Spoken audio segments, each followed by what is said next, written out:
right to interfere with my relationship with faith, conscience, what I define as God.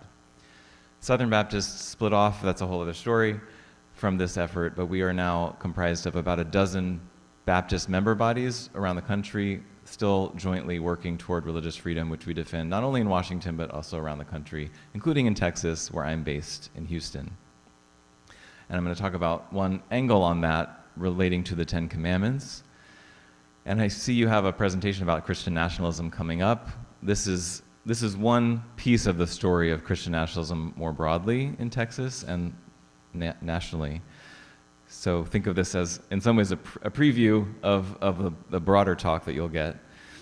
And I'd like to start with just making sure we're all grounded in what the First Amendment is. We call it the 16 words that says, at least regarding the religion part, Congress shall make no law respecting an establishment of religion or prohibiting the free exercise thereof. It's 2 clauses: free exercise, protecting our freedom to worship how we choose, believe and worship how we choose, and preventing establishment. That one is very contentious right now, which is part of what I'm going to talk about today. What exactly does that mean? Does it mean literally only that the state cannot officially make a church that is a state-sponsored church, or does it mean something more than that? That there are other things the state can't do that go toward interfering with religion or preferring a religion? The other thing that we talk about in our organization, BJC, is that religious freedom is not only a right protected in the First Amendment, it is also a lived experience.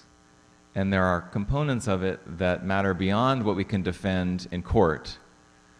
If you don't feel free to worship because your community is threatened by outside forces, whether it's ICE enforcement or white supremacists or whatever then you don't have full religious freedom either. And that's not a First Amendment problem necessarily, but it is a problem that we care about and are working on as well. So that's expanding from the First Amendment, strictly speaking, as a legal protection, to thinking as a civic value. Religious freedom matters because it's part of the fabric of what makes us free. So how does that translate into the Ten Commandments cases? Let me give you a little background on Ten Commandments laws and litigation before I talk about the current situation in Texas. And Galveston ISD playing an interesting role in that at the moment as well. And there's actually an update this week on that case, but I'll get to that in a moment. So there are a couple old cases from 1980 and 2005 that relate to Ten Commandments displays. These are the precedents that the court is looking at right now as it's thinking about what is allowed in terms of a state-mandated or supported or sponsored display of the Ten Commandments. One of them comes from 1980 in Kentucky, very much like Texas SB 10 right now, that mandated that posters of the Ten Commandments should be posted in all public schools. And the court said in 1980 that's a violation of the Establishment Clause and struck down the Kentucky law. You would think that that would be simple enough to give them legs to stand on right now, to strike down the very similar Texas law. But I'll get to in a moment why it's become more complicated than that. In 2005, there was a pair of cases that were decided on the same day. McCreary County of Kentucky versus ACLU, and Van Orden versus Perry, which was a Texas case relating to that. If you've ever been to Austin, the state capital, there is a large stone monument to the Ten Commandments on the grounds of the state capitol. So in that pair of cases, the Kentucky one was a display of Ten Commandments inside the courthouse, on the walls of the courthouse. And the Supreme Court decided them 2 different ways on the same day. The courthouse display in Kentucky was unconstitutional because it had a predominantly religious purpose, according to the court, and it was pretty clear from the legislature that that was the design of that display, was to promote religious values in the Kentucky courthouse. They even tried later to add some other historical documents and context to the wall display, and the court said, no, we know what this was for originally. It's very clear what it was meant to do. So that one was not allowed. The one on the Texas State Capitol grounds was allowed because it's in a monument kind of park. There's a context where there's other monuments around. It doesn't force you to view it as you go into the Capitol necessarily. It's not imposing it. You can agree or disagree. This is just how the court was reasoning. It's a passive monument, and they also located in it a secular meaning, which had to do with the role of the Ten Commandments historically in the development of law in Western civilization as they see it. You should go Google a picture of that monument and decide for yourself to the extent to which it has a secular meaning. It does have religious symbols on it, including Jewish stars and crosses. So that's a whole interesting thing in itself. And my whole other lecture I could give on why Judeo-Christian is a word we shouldn't be using, but that's another topic for another time. And then so most complicated now, setting the stage for why it's not a slam dunk today to just go back to that 1980 case, because 4 years ago in the Kennedy versus Bremerton School District, which is you may have heard of as the football coach praying at midfield case, there the court said something it had been saying in various forms for a few years. There's something called the Lemon test is dead. And I don't want to go too deeply into it because it could take the whole time, but Lemon is an older case from the 40s where it laid out a test for deciding Establishment Clause issues, which laid out some prongs, including, does the law that's being challenged have a secular or religious purpose? Point is now that the court does not like that test anymore, has basically said it's already dead. Kennedy just put the nail in the coffin and said, it's done. The problem now is, what do we do with cases that relied on that test, but were not explicitly overturned by the court? Stone v. Graham, the 1980 Ten Commandments case in Kentucky, is one of those. It talks about Lemon, seems to rely on Lemon at least in part. So now we have the Texas cases. One of them has gone to the Fifth Circuit. The Fifth Circuit heard it en banc, which means the entire group of 17 judges, not just a panel of 3. And they ruled 9-8 that it is constitutional. That was just a few weeks ago. And one of the things the majority said is that, yeah, you would think that Stone would be a good precedent because it struck down a very similar law in Kentucky, but Lemon, it relied on Lemon. Lemon is dead, therefore Stone is dead. That's how the majority, I'm oversimplifying, but that's generally how they understood their role in interpreting this law. A lot of problems with that, even procedurally. The Fifth Circuit, appellate courts are not supposed to decide before the Supreme Court does if a precedent has been overturned. That's only the Supreme Court's job, so that's a problem in itself. But at any rate, they also went through what they think is the proper test for Establishment Clause challenges, which is not Lemon, but what they call history and tradition. Now, nobody really knows how to apply this test, analysis, which history, how do you read it, what facts matter, who decides? It's an area of lots of uncertainty and contention right now. But the court did do its own, the majority at least did do its own analysis and said, there are certain things called hallmarks of establishment that some earlier cases have referred to and some scholarship, which is to say things that marked an establishment of a church in the founding era. And so the way to do this is to look at a thing today that's being challenged, see if it looks like something that was an establishment in the early days, and if it looks like that, if there's an analog, then we strike it down. If not, it's fine.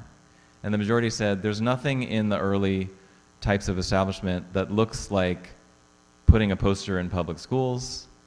It's a passive display, it's not indoctrinating, it's not forcing, it's not mandating a religious exercise. I'll talk in a moment about why I think that's wrong and why we as BJC think that's wrong. But that is how the court came down on it. There are also lawsuits, there was a lawsuit in Louisiana, but the Fifth Circuit threw that one out for a ripeness issue, which I won't go into the details, but they basically didn't rule on the merits of whether Louisiana's Ten Commandments law is constitutional or not. They said it's not ripe for deciding. Arkansas's law is also up on appeal at the Eighth Circuit, and we have a brief being filed on that. We don't litigate cases directly, but we have a long history of filing amicus briefs, which is when an organization or a professor or someone with an interest in the case files a brief, means a friend of the court, with additional analysis that says, here's why you should support one side or the other, and gives the court some additional context that the party may not be able to provide. We're a trusted voice on these on religious freedom issues, so we do this especially in Supreme Court cases, but also in appellate courts sometimes, and certainly on the Ten Commandments cases. So we've submitted this brief. We will also submit, we submitted one in this, in the Fifth Circuit case, but they didn't rule our way, although our brief did get cited in a couple of the dissents, which is always, for people who write amicus briefs, it's one marker of like, hey, someone's reading it, someone's listening. It's at least making an impact in that way. And one of the things we argue is that although the majority might be looking for coercion and doesn't see anything coercive in putting these posters in every classroom, where, by the way, kids are required to be there by law every day, right? Putting aside the question of coercion, we say the state has no business choosing religious texts to preference over others. Not to mention, and we'll look at this in a moment on the handout, that they're actually choosing a specific version that has sectarian implications that the state also has no business doing. So let's look for a moment at the handout. I want to show you the law itself and how it operates. This is, see on page 1, this is the text of SB 10, the Texas law that is in effect, that was passed last session, that mandates the displays. So you see it applies to public elementary or secondary schools. Okay, shall display in a conspicuous place in each classroom of the school a durable poster or framed copy of the Ten Commandments that meets the requirements of subsection B. That's the next one below. So here's what it has to have. Here's the parameters. It has to be a poster or framed copy. It has to include only this text. Has to be in a size and typeface that is legible to a person with average vision from anywhere in the classroom. And, I'm sorry, I'm skipping words just because we don't need them all, but be at least 16 inches wide and 20 inches tall. Okay, so funny and sad thing, during the oral argument on this case, one of the Fifth Circuit judges said on the question of coercion, she says, well, the kids don't have to look at it. They can just look away. And I'm scratching my head because it's obvious from the bill. The point is that it be seen clearly. That is the design of the bill. The point is so that children see it all the time. So I thought it was fairly specious and disingenuous for a judge to suggest that, well, they can just not look. That's problem 1. Problem 2 is the text chosen, the actual text chosen. So here you have subsection C, where it describes the exact text that has to be used. Some of you may recognize the language. The Ten Commandments. I am the Lord thy God. Thou shalt have no other gods before me. Thou shalt not make to thyself any graven images. Thou shalt not take the name of the Lord thy God in vain. Remember the Sabbath day to keep it holy.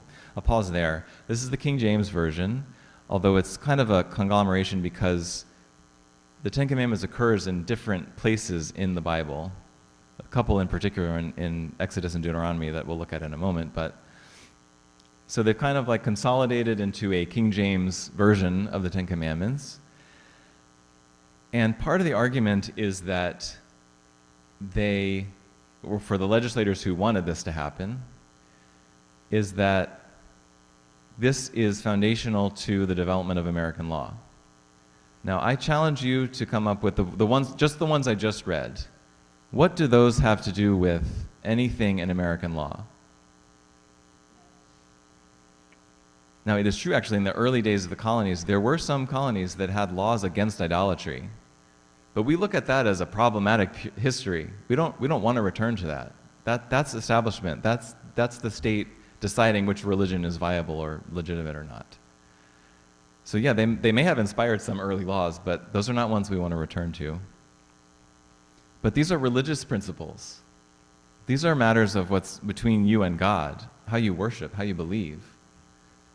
really problematic for the state to be taking a position, as it were, on these pieces.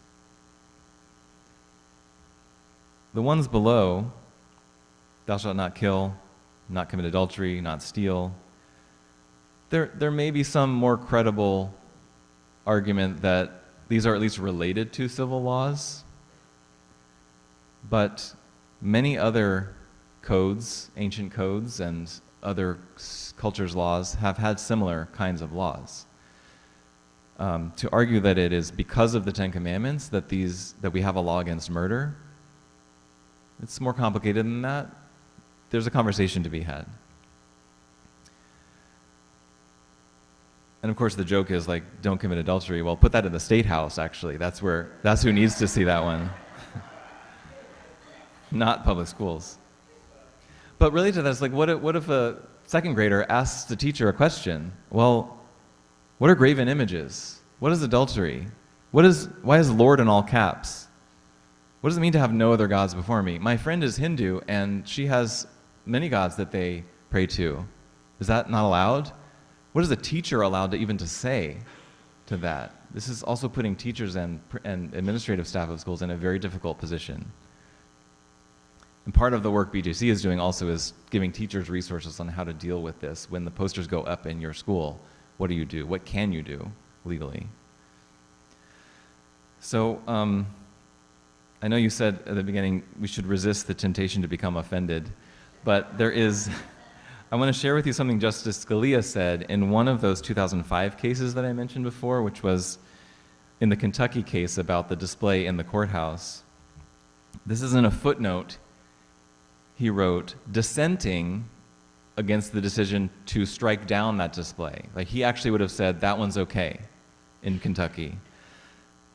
But what he does here is strike down effectively, rhetorically, the idea that differences in the versions of the Ten Commandments among different religions don't matter. He's saying that that's pretty trivial. And I'll just read some of his words. Because there are interpretational differences between faiths and within faiths concerning the meaning and perhaps even the context of the text of the commandments, Justice Stevens maintains that any display of the Ten Commandments is impermissible because it invariably places the government at the center of a serious sectarian dispute. And that was his fellow Justice Stevens in dissent from the other case that had gone the other way. It was a very confusing day of decisions because they pointed in two different directions in a way. And then he says, I think not. The sectarian dispute regarding text, if serious, is not widely known. To him, maybe. I doubt that most religious adherents are even aware that there are competing versions with doctrinal consequences. I certainly was not. In any event, the context of the display here could not conceivably cause the viewer to believe that the government was taking sides in a doctrinal controversy. Antonin Scalia was a very smart man and a very brilliant writer and jurist. This is one of the stupidest things I think he's ever said. And I don't know that I'm offended, but I think it's a dangerous idea and actually a kind of a shirking of the court's responsibility to understand what's really going on there. I think he got this piece wrong. And I want to show you that by looking at the text itself. The next piece I put on there is a similar idea from a website called wallbuilders.com. David Barton is behind that group. You may have heard that name. He's well-loved in Christian nationalism circles and sort of a revisionist historian who writes a lot about how Christian the founding was and how Christian the founding fathers were and how Christian we should be. And he is one of the advisors that the State Board of Education of Texas has been enlisting to rewrite the social studies curriculum and a reading list that just passed with a lot of Protestant Bible translation choices as mandatory reading for K through 12. I don't have time to talk about that too, but you can find out more on our website about that. So just pointing out that, like, for me as a rabbi and for me as a Jew studying the commandments and thinking about the Ten Commandments, it's important to me that there's different versions in Exodus and Deuteronomy. And even in Jewish worship, the command on Shabbat, one in Exodus says, remember the Sabbath day, and in Deuteronomy it says, observe the Sabbath day. And that has important implications for how Jews think about what it means to honor Shabbat. There's a memory piece and there's an observance piece, or a keeping of it. And both of those are linked. It's actually there's interpretation, that's why we light 2 Shabbat candles. one for remember and one for observe. So when you turn it into this streamlined King James version, first of all, it's not my translation that I would use. Second of all, you're erasing a lot of the nuance that matters to me as a Jew, also as a Jewish parent, by the way, who has the right to direct the religious upbringing of my child. That's a free exercise claim. That's maybe a companion to the establishment claim about posting the Ten Commandments in a classroom. And it was made by the plaintiffs in this case. When the state puts this version in the public school, I then have to explain to my child, that's not our Ten Commandments.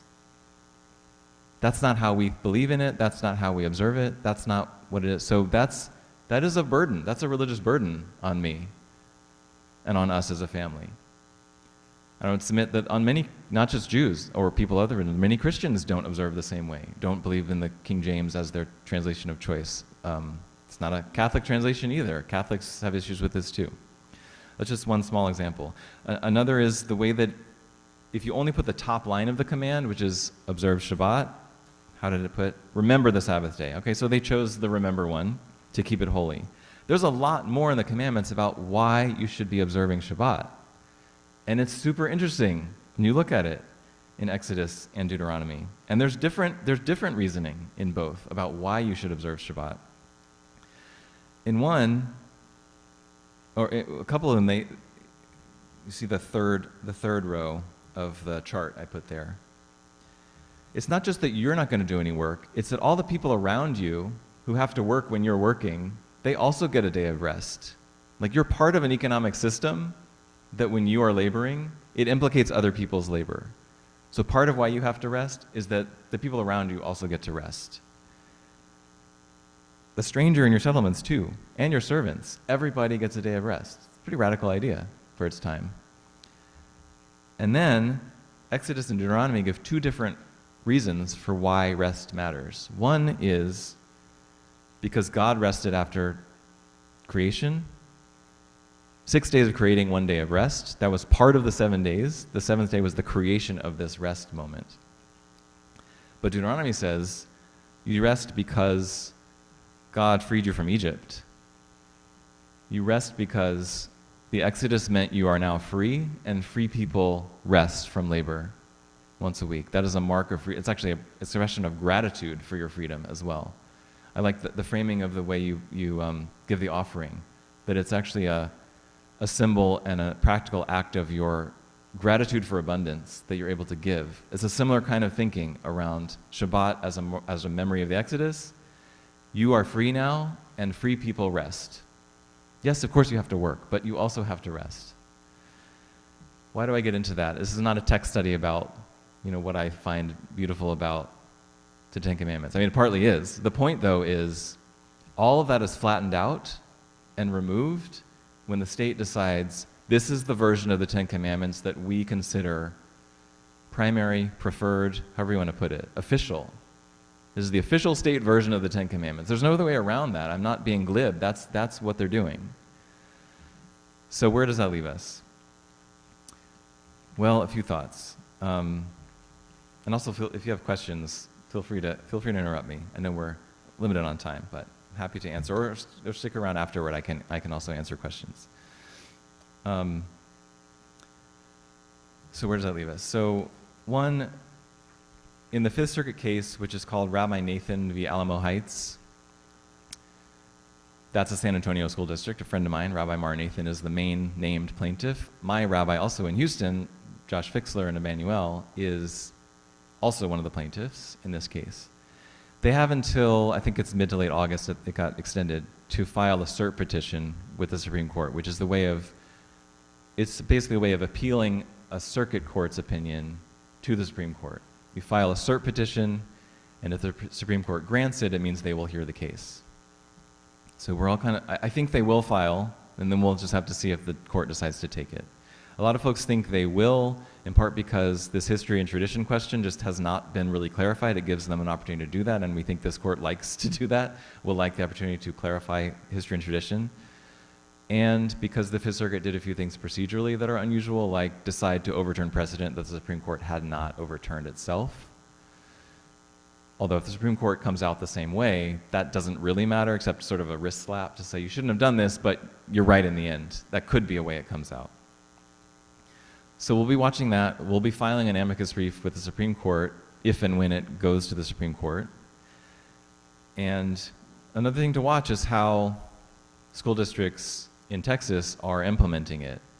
Galveston is an interesting case because early on, Galveston ISD refused to put up the posters even if they were donated by Mays Middleton, because the way the law works is it's not mandatory on a district until someone donates posters to the district, which, surprise, Senator Middleton did that. And the court said, the school district majority voted, we're not going to put them up yet because there's legislation pending, there's injunctions in place against certain districts.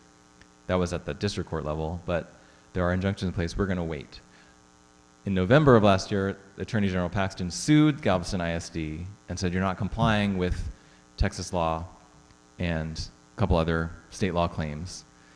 Galveston ISD tried to remove it to federal court, saying this is a constitutional issue, and just this week, Judge Brown, here in Galveston, remanded it back to state court and said, this is technical federal court stuff, but said basically, raising a defense that's a federal issue does not turn this into a federal issue. The state is only suing over state law grounds, it goes back to state court. So that's where it is right now. It's going back to the Galveston court, 122nd, I forget which one it is. Yeah, 122nd Judicial District Court in Galveston County, and will continue there. Now, the fact that the Fifth Circuit currently has ruled that the law is okay will implicate the outcome of that potentially, but then if it goes to the Supreme Court, that could throw it into confusion again. So keep your eye on that case, and also on how different teachers and principals and administrators are dealing with putting the posters up and what that even looks like.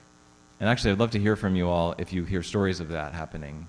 Please feel free to email me, because we are trying to collect that and figure out how we can be more supportive of teachers who have questions about that. How can you get involved? How else can you help? One thing you can do is fill out the BJC contact card. That's that half sheet that you either got on your way in, or I think there are extras somewhere. If you just write your name and email on it, we'll add you to our email list for updates. If you want to receive our print magazine, I think it's a quarterly newsletter called Report from the Capitol with kind of broad perspective on religious freedom issues. Put your address on there too and check the right box. I think there's another box on there too. I'm forgetting what it says. But you'll see, check the boxes if you want. But just filling it out and not checking a box means we'll just add you to our email list and you'll get updates. One of those updates is that on the State Board of Education stuff that I mentioned, which is very recent and urgent, we are doing a webinar this Tuesday at 7 p.m., SBOE 101, we're calling it, just kind of with a couple other faith groups in Texas to orient people around what actually is the SBOE, why does it have so much power, what is it doing right now, what is it supposed to do. You can find more about that on our website. And yeah, those are the main things in terms of what's coming down the pike. The Bluebonnet curriculum is another thing to keep an eye on. Similar issues of the state assigning Bible passages, and this one also just pedagogically terrible. They're not well done, they're not well analyzed, they're kind of scattershot, and it's embarrassing, frankly, and also probably violation of church-state separation. So lots of things going on with Texas, and inserting Bible into all kinds of ways it can into the public schools. Ending on a positive note would be to say that there are a lot of activists, advocates, and people on the ground in Texas who are getting fed up with this. People of all faiths, people of no faith, who are coming together to say this is not what our country is about. We're built on religious freedom, and that means freedom for all, and not preferencing one religion over others. And people are waking up to it and organizing and fighting back. So please join me in that fight, and thank you again for allowing me to speak today.